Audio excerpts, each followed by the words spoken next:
Assalamualaikum warahmatullahi wabarakatuh. Kali ini kita akan bahas tentang bahan proses dan bahan dasar industri kimia. Salah satu contoh bahan baku industri adalah yang tujuannya memisahkan produk kimia dari campuran senyawa kimia yang berasal dari bahan alami sebagai bahan baku. Dilihat dari ilustrasi gambarnya, di sini adalah bahan alaminya berupa ramuan-ramuan seperti kunyit dan lain-lain. Ini kemudian diambil ekstraknya untuk dijadikan sebagai bahan baku obat. Lalu ada lagi bahan baku berasal dari alam yang mencakup bahan alam hayati ataupun bahan alam yang non hayati. Perlu kita ketahui bahwa bahan alam hayati itu contohnya adalah berasal dari hewan, kemudian berasal dari tumbuh-tumbuhan, bahkan berasal dari mikroorganisme. Itu bisa dijadikan sebagai bahan baku industri. Lalu kalau bahan baku yang non hayati contohnya adalah dari timah, emas, batu bara, minyak bumi, besi, perak, dan juga misalnya tanah. Nah, ini kita simak bahan alam hayati, ada contohnya.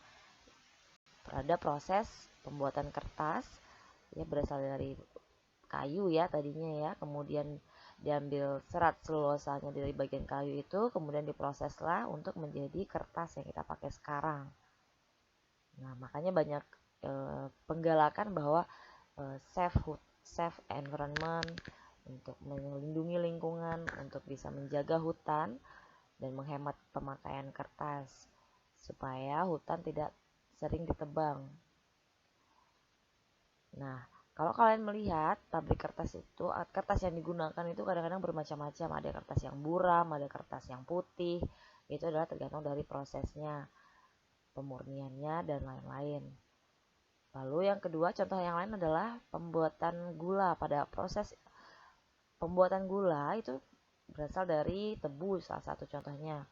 Jadi ini adalah proses pembuatan gula melalui proses ekstraksi, kemudian melakukan pemurnian dan berbagai proses lainnya sehingga didapatlah gula kristal yang bersih.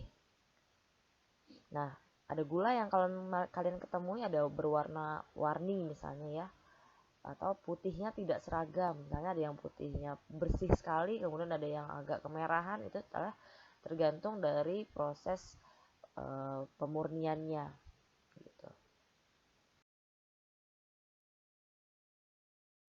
Yang berikutnya, bahan alam hayati yang terbarukan atau renewable, artinya dia bisa didapatkan kembali ya, bisa mensintesa dirinya sendiri itu secara biosintesis untuk bisa dijadikan bahan alam industri. Contohnya adalah bakteri yang digunakan untuk mensintesis bahan obat vaksin. Ya, kemudian ada antibiotik yang didapatkan dari mikrobas atau eh, seperti mikroorganisme amoksilin, kemudian dari kelompok tetrasiklin dan lain-lain. Nah, tergantung dari jenis antibiotiknya mau jenis apa, kemudian diambil dari mikroorganisme yang mana. Lalu yang kedua adalah bahan alam non hayati. Nah, bahan alam non hayati ini sifatnya adalah yang tak terbarukan atau irrenewable. Artinya adalah dalam jangka yang waktu tertentu ini akan habis atau tidak bisa terbaharukan lagi. Atau dia membutuhkan waktu yang sangat panjang sekali, bahkan ratusan tahun atau puluhan tahun. Biasanya ratusan tahun ya, untuk bisa mendapatkan yang serupa. Nah, ini contohnya pada proses minyak bumi, melalui proses cracking nanti dihasilkan adalah berbagai macam bahan baku industri. Ya, kalian bisa pelajari lebih lanjut tentang proses cracking ini. Misalnya untuk suhu, proses cracking di suhu atas mereka akan menghasilkan apa sampai nanti residunya pun aspal ya. Itu pun berguna untuk proses industri. Yang dihasilkan misalnya etana. Etana itu digunakan untuk proses pembuatan etanol, atau bisa juga untuk menghasilkan plastik gitu ya. Lalu selain itu nanti etanolnya nanti itu digunakan sebagai bahan pelarut ya, bahan pelarut paling banyak digunakan dalam industri-industri kimia, bahkan di laboratorium juga etanol itu digunakan. Bahkan mungkin di rumah tangga juga beberapa menggunakan bahan baku etanol ini.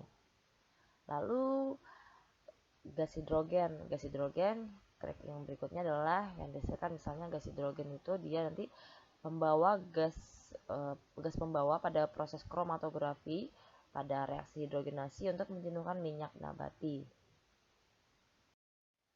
Lalu produk kimia menggunakan bahan alam non hayati, contoh lainnya adalah pupuk ya, pada proses industri pupuk, kemudian tadi ya minyak bumi, batu bara, kemudian proses pembuatan logam ya.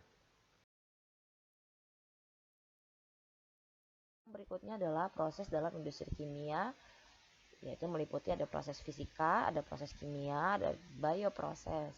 Di pertemuan sebelumnya kita sudah membahas apa itu perubahan fisika, apa itu perubahan kimia. Nah, sekarang kita lihat proses dari proses fisika itu seperti apa. Nah, kalau proses fisika itu adalah fisiknya yang dilihat. Jadi, misalnya diameter butirannya, dari segi suhunya, kelarutannya bagaimana, kemudian titik leleh, pendidihan, penguapan, kemudian penghancuran atau homogenasi dari partikel-partikel dan lain-lain. Contohnya pada industri batu bara dilakukan dengan penambangan atau pengerukan mineral batu bara dari kulit bumi. Ya, kalau dibawalah ke tempat industri, misalnya industri yang membutuhkan apa, misalnya industri energi gitu ya.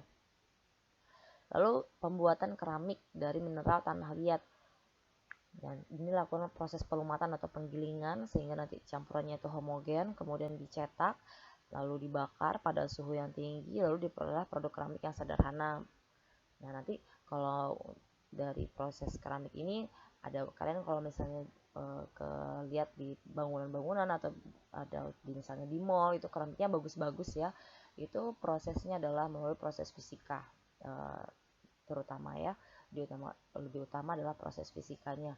Nah, kalau proses fisikanya terutama pada proses tanah liatnya, jadi tanah liat untuk dijadiin keramik dasarnya, kemudian diberi topping ya, topping, jadi kalian bisa lihat di situ ada yang glossy, ada yang doff, kemudian ada keramik yang ada teksturnya, itu baru nanti menggunakan ada proses namanya campuran fisika dan kimianya, sehingga nanti didapatlah keramik yang sangat cantik sekali.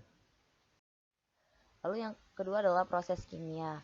Kalau proses kimia ini dia memperhatikan persyaratan fisik dari bahan baku yang digunakan, lalu melibatkan katalis pada proses reaksi kimianya di mana agar cepat reaksi kimianya terjadi.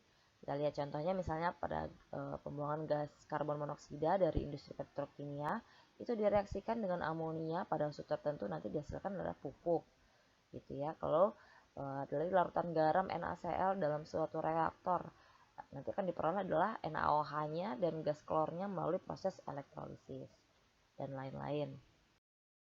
Lalu kalau bioproses, ini adalah industri kimia yang modern yang banyak digunakan ya, misalnya dengan memberdayakan makhluk hidup seperti mikroba, jaringan tumbuhan dan hewan untuk melakukan biosintesis dirinya sendiri atau biosintesis senyawa kimia sesuai dengan sifat genetis dari biotanya tadi, sehingga nanti yang dihasilkan adalah misalnya antibiotik, vaksin, bisa jadi hormon atau vitamin, dan masih banyak yang lainnya.